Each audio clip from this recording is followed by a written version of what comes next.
The objective of this thesis is to analyze the main aspects of the sophisticated system of internet censorship which has been implemented by the Chinese authorities and its repercussion on Chinese society. The web accessible from the People's Republic of China, in fact, is different from that of the Western world, and it is strongly controlled by the bodies of the Chinese government. Historically, especially during Mao Zedong's rule, the media have always had a pivotal role in Chinese politics in order to control public opinion and to stifle the voices of dissent that contested the party.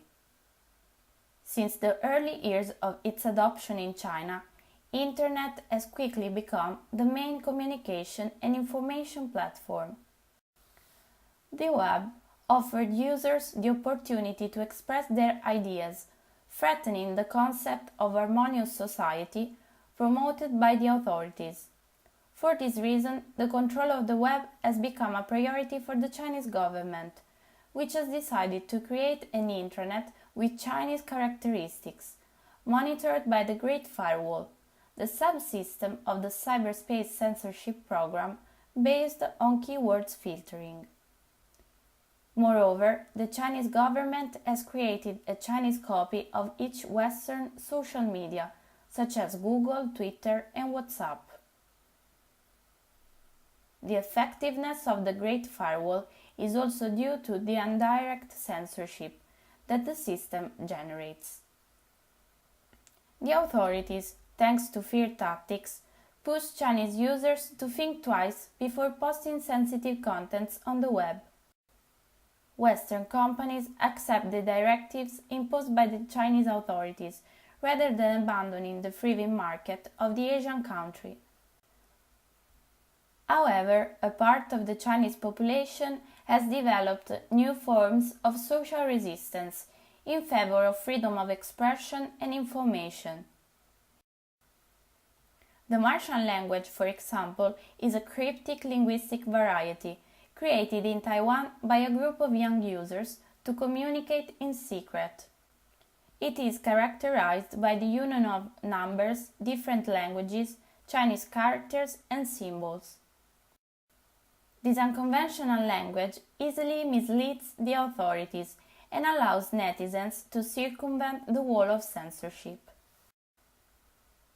To express themselves freely, Chinese users also resort to satirical cartoons.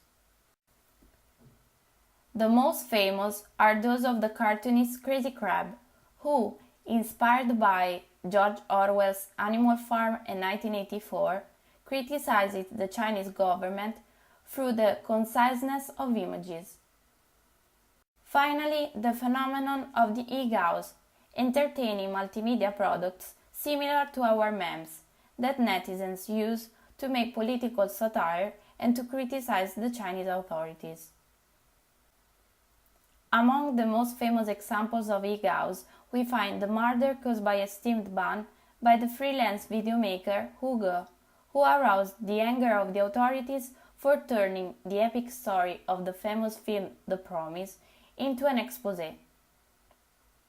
Or the funny video of the grass mood horse, known as Cao Ma, which apparently looks like a simple song for children, but actually plays with the homophony typical of the Chinese language and hides the desire for greater freedom of expression. The Great Firewall targets any content that could compromise the authority of the party. Among these, we find the Free Teas, the brutal repression of students who occupied the Tiananmen Square on the 4th of June 1989 to claim the right to freedom of expression, the issue of Taiwan independence that China does not recognize, and finally, the persecution of the Tibetans who struggled to save their beloved land and demand the return home of the Dalai Lama. Even today, much of the Chinese population continues to be unaware of the truth or totally uninformed. According to online research, nothing had happened in 1989 in Tiananmen. Taiwan is inextricably Chinese territory, as well as Tibet, where persecutions would be necessary acts to maintain public order. Moreover, China continues to record an increasing number of cases of torture or unjustified detention of those who directly and indirectly profess freedom of expression and information. Today, the censorship policy has devastating effects on Chinese society and culture.